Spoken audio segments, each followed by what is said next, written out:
a suponer que no está con vida y resulta que es que no está escuchando.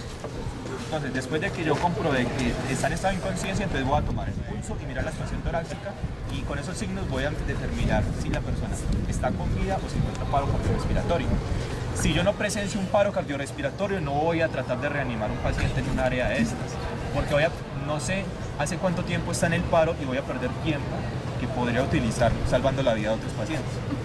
Entonces, solamente si yo presencio el paro, o sea, yo llego y tiene pulso y entro en paro en ese momento, ahí puedo hacer algo, puedo dar una RCP, de resto no lo puedo hacer.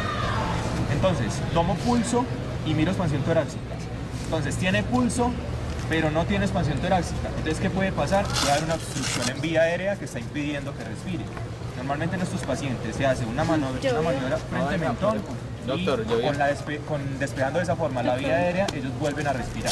Puede ser que la lengua se haya relajado y esté obstruyendo la vía respiratoria y eso es lo que esté causando que no esté respirando. Entonces, lo que debemos hacer es eso, una maniobra frente-mentón. Entonces, pulso y expansión torácica. Si tiene pulso y tiene expansión torácica, pero está inconsciente, entonces es un paciente que de todas formas tengo que ponerle cuidado. Porque es un paciente que tiene que ser crítico porque no sabemos el estado de la inconsciencia. Entonces, el estado de los colores. El rojo es el paciente crítico pero recuperable. Entonces es un paciente que se encuentra en estado crítico, pero que yo le voy a hacer una maniobra y ese paciente va a seguir con vida. Entonces, ese tipo de pacientes son, por ejemplo, los que tienen compromisos respiratorios, compromisos del pulso. Por ejemplo, un paciente que tenga una hemorragia profusa, si yo no le controlo esa hemorragia, pues entonces se va a desangrar y se va a morir. Entonces, esos pacientes son rojos. Pacientes con problemas respiratorios, si no le hago un tratamiento rápido, esos pacientes van a entrar en una falla respiratoria y se van a morir. Entonces, esos son los pacientes que entran dentro del criterio de rojas. Estos pacientes suelen a confundirse mucho con los pacientes de color negro. Ese no es el siguiente orden, pero pues, se los voy a mencionar porque pues, van muy de la mano. Si yo tengo un paciente que está en paro cardiorrespiratorio, ¿no? Si quieres ya vamos. Sí, ya porque. Sí. Si yo tengo un paciente que yo llegué y está en paro cardiorrespiratorio, pero yo no lo presencié, entonces ya es un paciente negro, es un crítico no recuperable. Entonces mire que va muy de la mano. Si el paciente entra en paro, cuando yo llego, entonces es un paro presenciado, yo lo puedo sacar de ese paro. Entonces es un paciente rojo, es un crítico recuperable. Pero si yo llego y el paciente ya estaba en paro, es un paciente negro porque yo no sé hace cuánto tiempo está en paro. Entonces, ¿para qué me voy a poner yo a reanimar sabiendo que puedo utilizar ese tiempo en otros pacientes? Entonces, si un miembro de mi equipo durante la maniobra se lesiona, él pasa a ser un paciente rojo. Inmediatamente es la prioridad por encima de los pacientes, porque es un miembro del equipo. Eso hay que tenerlo muy claro. Pero a su vez, el auxiliador tiene que tener muy en cuenta que las maniobras de seguridad deben ser lo primero, porque él no se puede convertir en un estorbo, sino que tiene que ser parte de una solución. Bueno, entonces, pacientes rojos, más que todos los que tengan compromisos ventilatorios y compromisos circulatorios, porque esas dos cosas van a comprometer la vida de un paciente en corto plazo. Miembros del equipo, paros presenciados, más que todo eso es. Por ejemplo, si tenemos una herida en tórax con dificultad respiratoria, eso es un paciente rojo. Si tenemos una herida en tórax, pero no hay dificultad respiratoria, entonces es un paciente que es crítico, pero puede esperar. Entonces, ese es el siguiente orden, el color amarillo.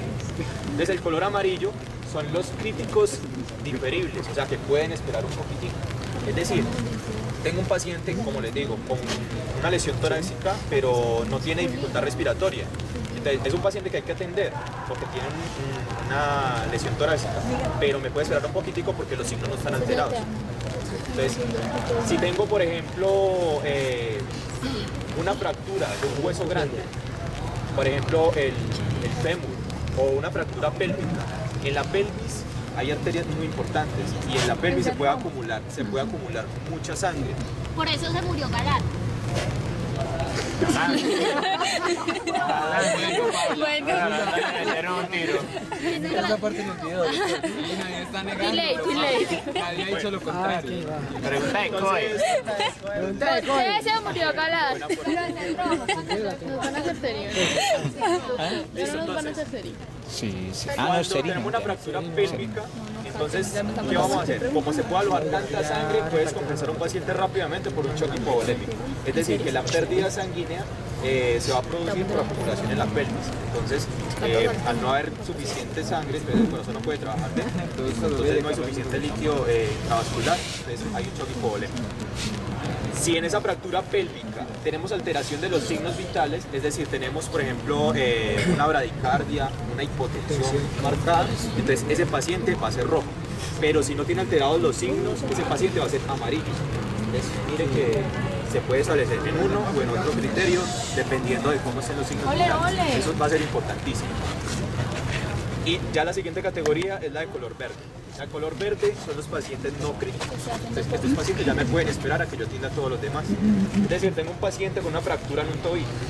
Ese paciente no necesita atención inmediata. Él puede esperar a que tengamos todos los otros y después de eso pues, ya le puedo brindar la atención. Y los otros son los pacientes blancos, que esos pacientes ya son pues muertos muy evidentes. Es decir, pues un paciente que tiene cuerpo acá y cabeza allá. Ya sabía que Hombre con cirugía. Se está pensando unir esas dos categorías en uno solo, la negra y blanca. Porque quieren decir lo mismo. O sea, el negro es un crítico no recuperable. Es decir, un paciente que en otras circunstancias yo lo podría salvar. Si yo tengo... Mejor dicho, el negro es el que va a morir. El negro es el que ya no le va a poner nada. Sí. Pero el rojo se puede pasar a negro. Así no. Y era de, o sea, ese paciente lo clasificaban era en azul y el muerto ya era negro. Entonces, pues, como pero eso se maneja diferente, eso ya lo están internacionalizando que no sea azul. O sea, entonces, ¿cuál es la actual? ¿Cuál es la que nos debe? Eso, te pregunto lo mismo. Es que ahí tiende a haber mucha variación. Por ejemplo, como les digo, este negro y el blanco tienden a unirlo en una sola categoría porque pues igual los dos no son viables. Esa es otra cosa. En una escena prehospitalaria no se puede decir que un paciente está muerto. Se dice que es no viable. Porque pues ya solamente en el hospital se confirmará de que está muerto realmente. Porque así se incurre en mucho error. Entonces la tendencia es como unir ese negro y ese blanco en una sola categoría, pues un poco para evitar confusiones, pero por ahora se tiene así negro y blanco. Es negro. Siempre se abre el área. De ahí ya le da el doctor. Siempre hay grupos de socorro, los grupos de socorro son los primeros en llegar, ellos aseguran la escena y después de eso, entonces ya entra el equipo médico a hacer la clasificación de pacientes. La bioseguridad también es muy importante, entonces la persona hace la clasificación y luego ingresa el equipo que va a hacer la evacuación del paciente. Entonces el que estaba haciendo la clasificación de los pacientes llegó y etiquetó unos rojos, otros amarillos, otros verdes. Entonces el equipo que llega a hacer la evacuación pues, llega y busca los rojos en primera medida. Todos los rojos son los primeros que se van a evacuar porque son los pacientes graves, los críticos recuperables.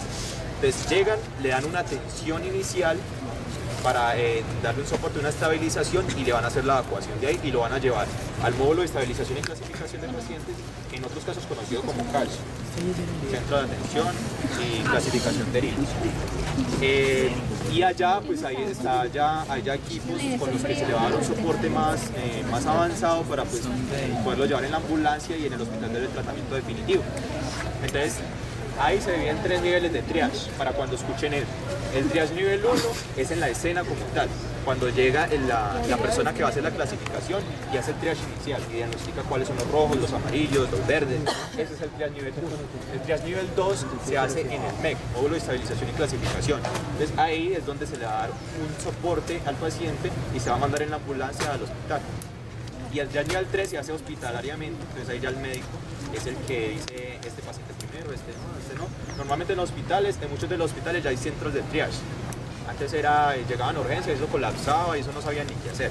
Ahorita ya tienen eso como bien establecido, hay un área de triage, ahí llegan, clasifican y ahí van pasando a urgencias los pacientes de acuerdo a su prioridad. Bueno, otra cosa muy importante es el estado psicológico, eso hay que controlarlo a las mil maravillas. Siempre que hay un área de desastre, una emergencia, siempre tiende a haber colapsos nerviosos de muchas personas. Entonces, tanto de los pacientes como de los mismos auxiliadores. Entonces, un auxiliador al ver un estado de esos en el cual hay muchas vidas en juego, se asusta, se pone nervioso. Entonces, si se pone nervioso se va a bloquear y no va a saber cómo actuar. Entonces, esa persona tiende a convertirse en una carga para el equipo en vez de una solución. Entonces, el estado psicológico tiene que estar muy fortalecido, por eso se requiere mucho entrenamiento. Y en los pacientes, pues obviamente al ver pues, sus familiares comprometidos, al ver hasta pues muchas cosas y su estado de salud, ellos tienden a, pues, a perder el control en esos momentos, a entrar en shock nerviosos. Entonces hay que ponerles mucho cuidado. Esos pacientes que se alteran, hay que sacarlos de ahí, ¿cierto? Entonces si es un paciente verde que no tiene nada, se me puede convertir en un paciente prioritario, el cual yo necesito evacuar para que no me convierta eso en un área más peligrosa. Listo. Sí, el MEC es mucho de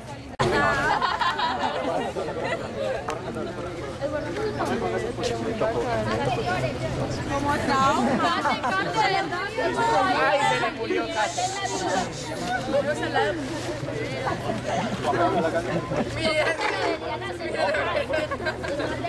Para la realización solamente. Yo lo voy a explicar. Listo.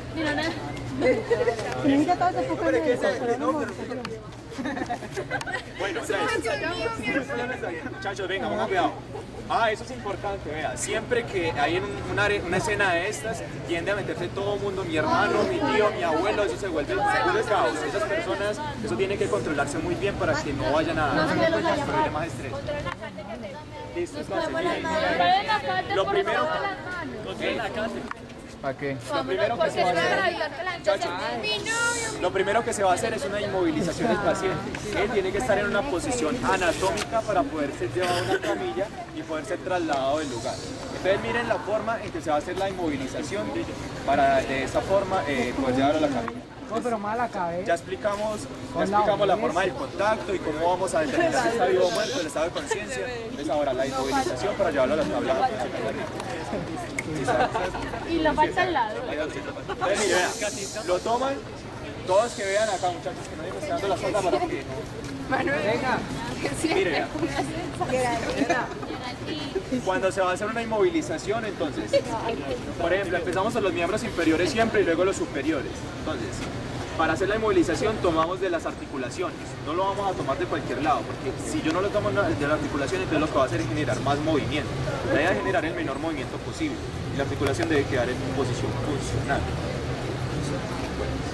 Entonces, lo que se hace es llevar de la articulación superior y la articulación inferior, se toma, se endereza la extremidad y luego se lleva suavemente hacia su sitio de origen. Ahí empieza en posición anatómica.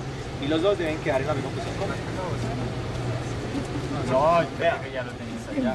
Cuando son pacientes con fractura pélvica, ellos tienden a hacer algo que llama síndrome del libro abierto. ¿Qué es eso? Ay, marica, Entonces hay que poner cuidado. Esos pacientes hay que tener como amarrarles acá, después como amarrarles los cordones también es como una buena técnica, porque si se deja que se abran, pues, lo que va a hacer es causar mayor lesión y se va a incrementar el sangrado. Castaño por meter la mano. Para que le den nota. Sí. Solo por salir en el video. Luego han terminado con las extremidades inferiores, entonces siguen las superiores. Entonces se hace el mismo procedimiento. Se toma articulación superior y articulación inferior. Y se endereza. Se lleva primero a posición funcional y luego entonces ya se lleva a la posición anatómica. Posición anatómica. Si la lesión... Obviamente que si hay una luxación es que se sale el hueso de la articulación. Entonces no vamos a hacer esto, porque pues, si yo hago esto, pues le acabo de joder la articulación. Entonces en ese caso pues tocaría llevarla en la como lo encontramos, entonces una persona se encargaría de esa extremidad para que no sufra una mayor lesión. En este caso, Juan Pablo. Listo, entonces miren, en esa forma no es coger y llevarla directamente allá, no, sino que es coger de cada articulación, colocar la posición funcional y luego aquí se lleva. Pero se va a doblar. Esa es la forma. Entonces, miren. De esa forma nos queda el paciente en una posición adecuada para llevarlo a la tabla. Y la cabeza. Bueno, ahí vamos para la cabeza.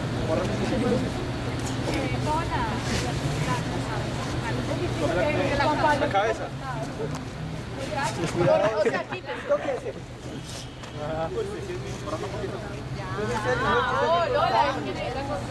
¿Y la cabeza qué?